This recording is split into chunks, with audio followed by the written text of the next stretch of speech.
Hello friends, welcome PLA academy. मैं advocate प्रीति सैनी। अभी तक हमने पुलिस अधिनियम 1861 के सेक्शन 12 देखे हैं। आज हम सेक्शन 13, सेक्शन 14, सेक्शन 15 और सेक्शन 15A देखेंगे। सेक्शन 13 और 14 हैं जो ये हमारे अतिरिक्त पुलिस बल से संबंधित है। किससे संबंधित है? अतिरिक्त पुलिस बल के संबंध में प्रावधान किया गया है सेक्शन 13 और सेक्शन 14 में। अब हम सेक्शन 13 को बेयर एक्ट से देखेंगे। सेक्शन 13 में दिए गए हमारे व्यक्तिगत खर्च पर नियोजित अतिरिक्त पुलिस अधिकारी। क्या दिया गया है? व्यक्तिगत खर्च पर नियोजित अतिरिक्त पुलिस अधिकारी। यहाँ पर पुलिस महानिरीक्षक या किसी उप महानिरीक्षक या सहायक महानिरीक्षक या जिला अधीक्षक के लिए मजिस्ट्रेट के साधारण निर्देश के अधीन रहते हुए यह विधिपूर्ण होगा कि वह उसकी आवश्यकता दर्शित करने वाले किसी व्यक्ति के आवेदन पर साधारण पुलिस के अंदर किसी स्थान पर शांति बनाए रखने के लिए उचित समझा जाएगा कि पुलिस अधिकारियों की कोई अतिरिक्त संख्या प्रतिनियुक्त करे। ऐसा बल अन्यथा जिला अधीक्षक के आदेशों के अधीन होगा और उसका भार आवेदन करने वाले व्यक्ति पर होगा। क्या कहा गया है यहाँ पर? पुलिस महानिरीक्षक, उप महानिरीक्षक, सहायक महानिरीक्षक, जिला अधीक्षक, ये सभी हमारे साधारण मजिस्ट्रेट के अधीन रहते हुए, जिला मजिस्ट्रेट के नियंत्रण में रहते हुए शांति बनाए रखने के लिए अतिरिक्त पुलिस बल की नियुक्ति कर सकते हैं। क्या कहा गया है? पुलिस महानिरीक्षक, उप महानिरीक्षक, सहायक महानिरीक्षक, जिला अधीक्षक के लिए जिले मजिस्ट्रेट के साधारण नियंत्रण के अधीन रहते हुए शांति बनाए रखने के लिए अतिरिक्त पुलिस बल की नियुक्ति करे। ठीक है। यदि फिर दिया गया है हमारा यहाँ पर, ऐसा बल अन्य जिला अधीक्षक के आदेशों के अधीन होगा और उसका भार किस पर होगा? आवेदन करने वाले व्यक्ति पर होगा। किस पर होगा? आवेदन करने वाले व्यक्ति पर होगा इसका भार। ठीक है। फिर आता है हमारा सेकंड पैरा। इसमें दिया गया है हमारा हटाया जाना। जब हम किसी पुलिस अधिकारी को हटाते हैं तो 1 मास की लिखित सूचना देकर, ठीक है, 1 मास की लिखित सूचना देकर पुलिस अधिकारी को हटाया जाएगा। ठीक है। कितने माह की सूचना देकर? 1 मास की पूर्व सूचना देकर अतिरिक्त बल को अवमुक्त किया जा सकता है। ठीक है। अब आती है हमारी धारा 14। धारा 14 में दिया गया है हमारा, रेल या अन्य कर्मों के पास अतिरिक्त बल की नियुक्ति। रेल या अन्य कर्मों के पास अतिरिक्त बल की नियुक्ति। यहाँ पर हमारी कोई रेल, नहर, अन्य लोक मार्ग, कोई विनिर्माणशाला, वाणिज्यिक समुत्थान देश के किसी भी भाग में चलाया जाए या क्रियाशील हो, ठीक है, तथा ऐसे संसाधन में नियोजित किया जाए। व्यक्तियों के आचरण या ऐसे आचरण की युक्त शंका के कारण अतिरिक्त पुलिस बल का नियोजन आवश्यक है। ठीक है। क्या दिया गया है यहाँ पर? कोई नहर, रेल या अन्य लोक निर्माण या विनिर्माणशाला या वाणिज्य संस्थान देश के किसी भी भाग में नियोजित या कार्यशील है तथा ऐसे संस्थान में नियोजित व्यक्तियों के आचरण और उनके आचरण की आशंका पर अतिरिक्त पुलिस बल की आवश्यकता है। ठीक है। तब पुलिस महानिदेशक और महानिरीक्षक राज्य सरकार की सहमति से अतिरिक्त पुलिस बल की नियुक्ति करेंगे। ठीक है। जब तक आवश्यकता हो नियुक्ति रखेंगे। कब तक हो? जब तक रखेंगे जब तक आवश्यकता हो। ठीक है। फिर आता है हमारा, इस प्रकार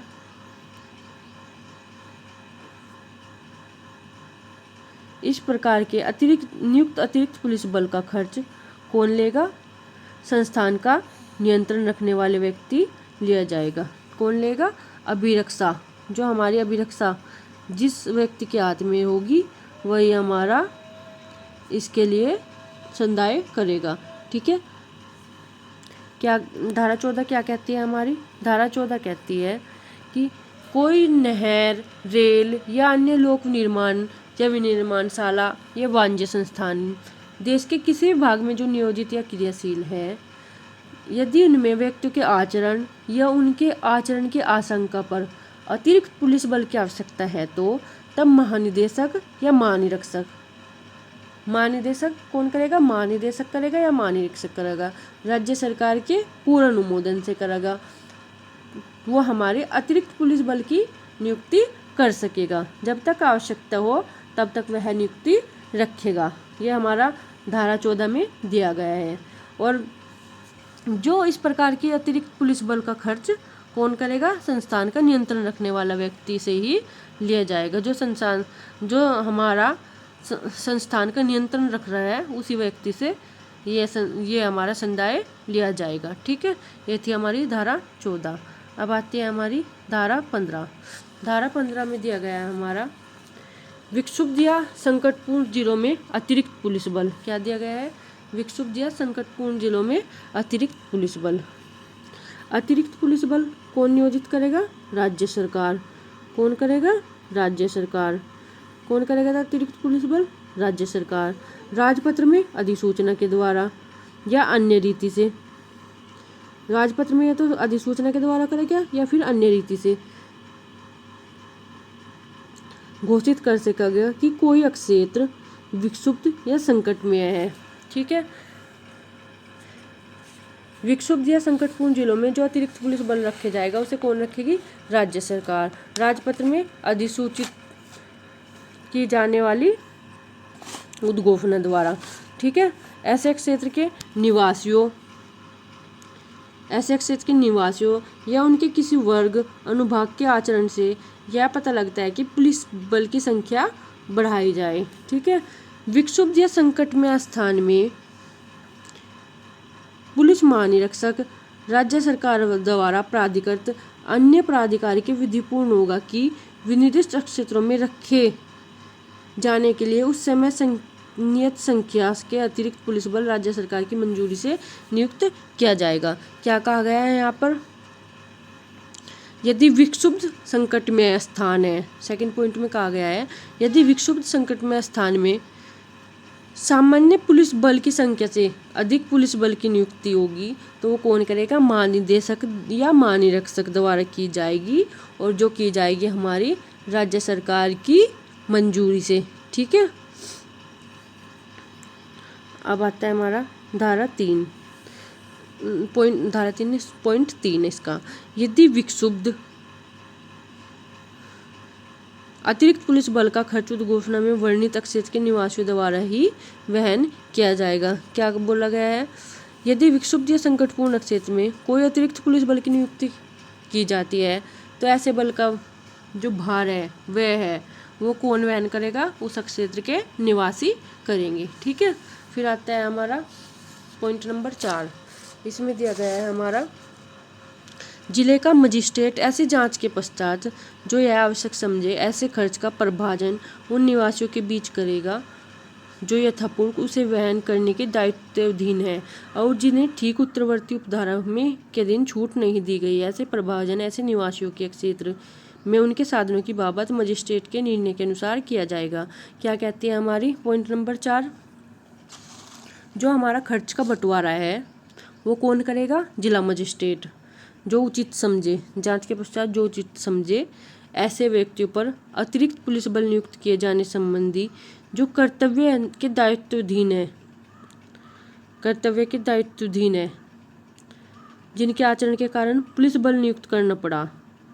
ठीक है, वो ही इस खर्च का वहन करेंगे, और जो माफ करने की शक्ति किसको है? सिर्फ राज्य सरकार को दी गई है। ठीक है, अब आता है हमारा पॉइंट 5। यह हमारा राज्य सरकार के लिए यह विधिपूर्ण होगा कि आदेश द्वारा ऐसे खर्च के किसी भाग को वहन करने के दायित्व से किन्हीं व्यक्तियों या ऐसे व्यक्तियों के किसी वर्ग या अनुभाग को छूट दे। यहाँ पर व्यक्तियों, निवासियों या किसी वर्ग को या अनुभाग को जो छूट देगा वो कौन दे सकता है? सिर्फ राज्य सरकार। कौन दे सकता है छूट? राज्य सरकार। ठीक है, फिर आता है हमारा पॉइंट नंबर 6। पॉइंट नंबर 6 है हमारा, प्रत्येक उद्घोषणा में वह कालावधि कथित होगी जिसमें वह प्रवर्तित रहेगी, किंतु वह किसी भी समय प्रत्यायित की जा सकेगी और ऐसी और कालावधि या कालावधियों के लिए समय समय पर चालू रखी जा सकेगी जिन्हें राज्य सरकार प्रत्येक मामले में निर्दिष्ट करना ठीक समझे। यहाँ पर दिया गया है हमारा, कोई अक्षेत्र किस समय तक विक्षुब्ध या संकटपूर्ण है, तो यहाँ पर हमारा राज्य सरकार अधिसूचना में ही दी जाएगी। राज्य सरकार इसका समय से पूर्व प्रत्याहरण या इस की अवधि को बढ़ा सकती है। ठीक है, समय से पूर्व या इसकी जो हमारी समय अवधि है उसको बढ़ा भी सकते हैं। कौन बढ़ा सकती है? सिर्फ राज्य सरकार। ठीक है, इसके स्पष्टीकरण में दिया गया है हमारा, इस धारा के प्रयोजन के लिए निवासियों के अंतर्गत वे व्यक्ति आएंगे। निवासी के अंतर्गत कौन व्यक्ति आएंगे?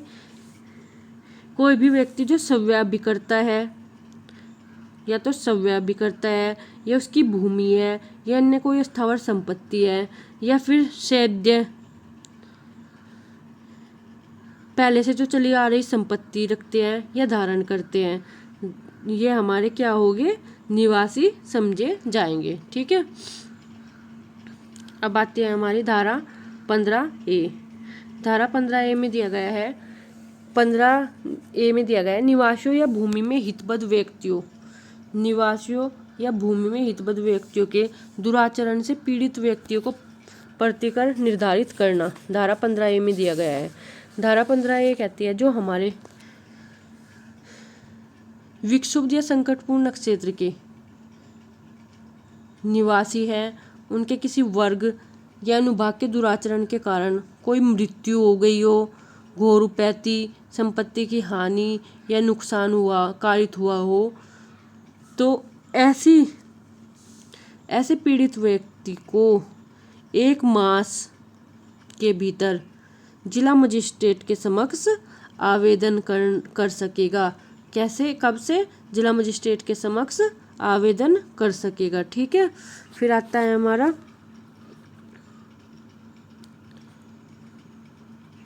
Point number 2। इसमें दिया गया है हमारा, यदि जिला मजिस्ट्रेट उचित समझे, कौन? जिला मजिस्ट्रेट उचित समझे तो जांच के पश्चात घोषित कर देगा जिला मजिस्ट्रेट कि जिसके कारण अक्षति हुई है,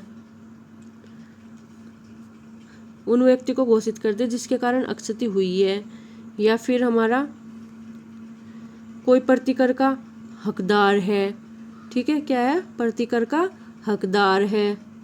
ठीक है, फिर हमारा प्रतिकर का विवरण कैसे किया जाए, ये हमारा पॉइंट 3 में दिया गया है। ऐसी घोषणा तभी होगी जब या तो बलवा हो या विधि विरुद्ध जमाव से उत्पन्न हुई हो। ठीक है,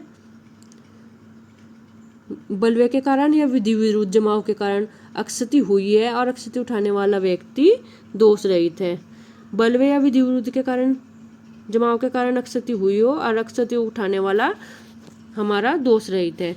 ठीक है, फिर पॉइंट नंबर 3 आता है हमारा, राज्य सरकार हमारी प्रतिकर की जो राशि है, प्रतिकर की राशि से किसी को भी मुक्ति दे सकती है। कौन दे सकती है? यहाँ पर राज्य सरकार। पॉइंट 4 में कौन दे सकती है?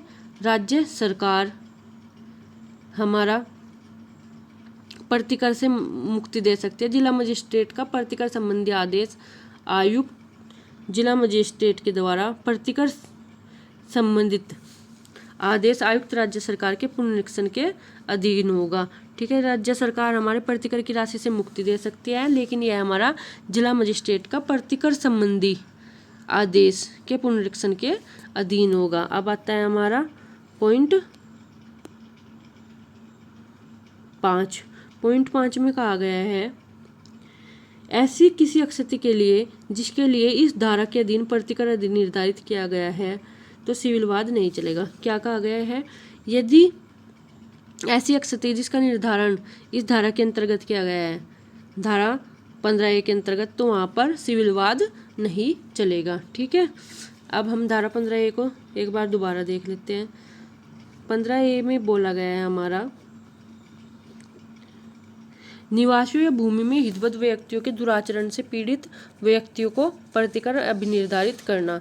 तो हमारा एक पॉइंट में यहाँ पर कहा गया है, यदि निवासियों या भूमि में जो हितबद्ध व्यक्ति के दुराचरण से किसी ऐसे क्षेत्र के किसी निवासी व्यक्ति को मृत्यु, घोर उपैती, संपत्ति की हानि या जो नुकसान कारित हुआ हो, तो ऐसा पीड़ित व्यक्ति हमारा 1 माह के अंतर्गत जिला मजिस्ट्रेट के समक्ष आवेदन कर सकेगा। ये कहा गया है हमारा पॉइंट नंबर 1 में। फिर पॉइंट नंबर 2 बोलता है हमारा, यदि जिला मजिस्ट्रेट के उचित जांच के पश्चात घोषित कर सकेगी किसके कारण अक्षति हुई है, कौन प्रतिकर का हकदार है और प्रतिकर का विवरण कैसे किया जाएगा। ये बोला है हमारा पॉइंट नंबर 2 में। और यहाँ पर पॉइंट नंबर का जो परंतु दिया गया है, इसमें दिया गया है, यदि ऐसी घोषणा तभी होगी जब वह बलवे या विधि विरुद्ध जमाव के कारण अक्षति हुई हो। किसके कारण अक्षति हुई हो? बलवे या विधि विरुद्ध जमाव के कारण अक्षति हुई हो और अक्षति उठाने वाला व्यक्ति दोष रहित है। ठीक है। फिर आता है हमारा पॉइंट नंबर 3। इसमें दिया गया है कि राज्य सरकार प्रतिकर की राशि से किसी को भी मुक्ति दे सकते हैं, लेकिन यह जो प्रतिकर है, जिला मजिस्ट्रेट का प्रतिकर संबंधी आदेश हमारा राज्य सरकार के पुनरीक्षण के अधीन होगा। ठीक है। फिर आता है पॉइंट नंबर 4। पॉइंट नंबर 4 बोलता है हमारा,